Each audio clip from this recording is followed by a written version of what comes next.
नमस्कार दोस्तों, मेरा नाम है मनीष कुमार सिंह और आप देख रहे हैं 4 PM महाराष्ट्र। दोस्तों, महाराष्ट्र में असली एनसीपी और नकली एनसीपी को लेकर के लड़ाई लगातार जारी है। कौन है असली एनसीपी, इसको लेकर के अजीत पवार गुट और शरद पवार गुट जो है आपस में भिड़े हुए हैं। लड़ाई जो है वो कानूनी हो चली है। आपको पता ही होगा कि अजीत पवार गुट और शरद पवार गुट के बीच असली राष्ट्रवादी कांग्रेस पार्टी यानी एनसीपी को लेकर चल रहे मामले में सुप्रीम कोर्ट में सुनवाई चल रही है। हालांकि अगली सुनवाई कब होगी इसकी जानकारी सामने अभी तक फिलहाल नहीं आई है, लेकिन आपको बता दें कि 25 सितंबर को हुई सुनवाई में शरद पवार एनसीपी गुट के वकील ने अपील की थी कि महाराष्ट्र विधानसभा चुनाव से पहले इस मामले का निपटारा करें। इसके बाद जस्टिस सूर्यकांत और दीपांकर दत्ता और उज्जवल भुइया की बेंच ने मामले की सुनवाई 1 अक्टूबर के लिए तय की थी। और आपको बता दें कि पिछली सुनवाई में शरद पवार के वकील ने दावा किया कि अजीत पवार ने शरद पवार को अपना भगवान बताया है और कहा है कि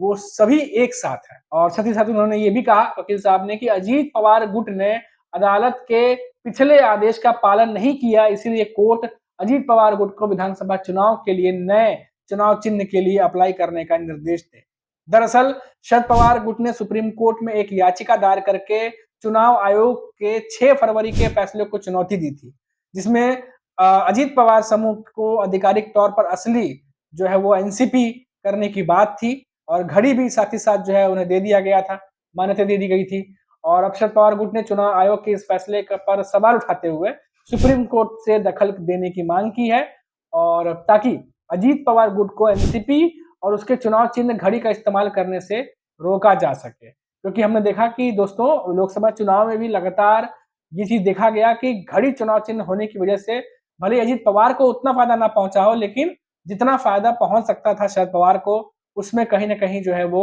कमी देखने को मिली। जब कई जगह जहां पर वो सीट हारे वहां बहुत कम मार्जिन से हारे और चुनाव चिन्ह उसकी वजह बने। हालांकि चुनाव आयोग ने इस साल 6 फरवरी को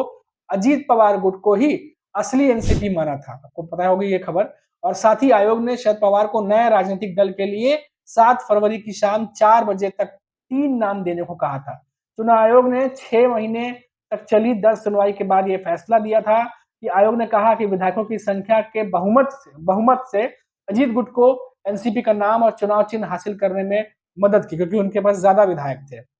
जिसके खिलाफ पार्टी के संस्थापक शरद पवार ने सुप्रीम कोर्ट में याचिका लगाई थी। 16 फरवरी को सुप्रीम कोर्ट ने शरद पवार की इस याचिका को अर्जेंट सुनवाई के लिए स्वीकार किया था। शरद पवार की ओर से जो वकील है अभिषेक, उन्होंने कहा था कि महाराष्ट्र विधानसभा जो है का 20 फरवरी को स्पेशल सेशन बुलाया गया और अजीत गुट की ओर से विहिप जारी किया गया और साथ ही साथ जो है इसीलिए इसको तुरंत सुनवाई में लिया गया। शरद पवार ने 11 फरवरी को कहा था कि इससे पहले ऐसा कभी नहीं हुआ जिससे पार्टी की स्थापना की उससे ही पार्टी लेकर किसी और को सौंप दी गई हो। मुझे भरोसा है कि लोग चुनाव आयोग के फैसले को समर्थन नहीं करेंगे, शरद पवार ने कहा था। इसलिए हमने सुप्रीम कोर्ट का रुख किया। सुप्रीम कोर्ट ने 29 जनवरी को राहुल नार्वेकर को बागी विधायकों की अयोग्यता पर फैसला लेने के लिए 15 फरवरी तक का समय दिया था। आपको बता दें कि लगातार शरद पवार और अजीत पवार की तरफ से ये लड़ाई जारी है, असली एनसीपी कौन है इसको लेकर के। और दोस्तों आपको बता दें, एक अहम जानकारी आपको दे दें कि कुछ दिनों पहले शरद पवार की तरफ से, जो शरद पवार गुट है उनकी तरफ से ये मांग की गई थी सुप्रीम कोर्ट में कि जो दोनों ही पार्टियां हैं, दोनों अलग हुई एनसीपी है, उन्होंने दोनों को नया चुनाव चिन्ह जो है वो दिया जाए, ताकि जिस तरीके से शरद पवार को नया चुनाव चिन्ह मिला लोकसभा चुनाव में, उसी तरीके से विधानसभा चुनाव से पहले ये मांग उठी शरद पवार की तरफ से कि अजीत पवार को भी नया चुनाव चिन्ह दिया जाए और विधानसभा चुनाव में जब उनकी पार्टी उतरे तो घड़ी के साथ नहीं बल्कि नए चुनाव चिन्ह के साथ उतरे, जब तक कि एनसीपी के जो चुनाव चिन्ह है घड़ी, उस पर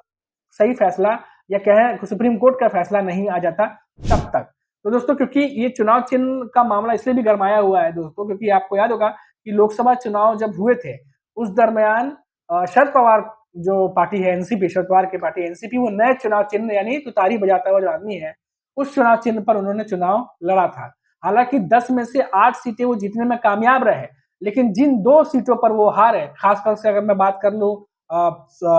सतारा सोलापुर की, तो वहां पर हमने देखा कि कुछ खबरें ऐसी आई थी कि बहुत सारे जो निर्दलीय चुनाव लड़ रहे थे वो भी तुतारी से मिलता जुलता उनका जो है चुनाव चिन्ह था, जिसकी वजह से जो वोटर्स थे, एक तो शरद पवार का चुनाव चिन्ह नया, उसके ऊपर से जो चुनाव चिन्ह दिया गया उससे मिलते जुलते कई छोटी पार्टियों ने अपने चुनाव चिन्ह लिए थे, कई निर्दलीय जो उम्मीदवार थे उन्होंने लिए थे, जिसकी वजह से वोट देने गए जो वोटर्स थे उनमें कंफ्यूजन की स्थिति देखी गई। और जब शरद पवार की एनसीपी की तरफ से इस पर बैठक किया गया, इस पर बातचीत की गई, तो ये निष्कर्ष निकला कि कई वोट जो है वो कंफ्यूजन की स्थिति में दूसरी पार्टियों को चले गए, जिसको लेकर के सुप्रिया सुले ने पूरे दमखम के साथ आवाज उठाई थी और चुनाव आयोग को लेकर के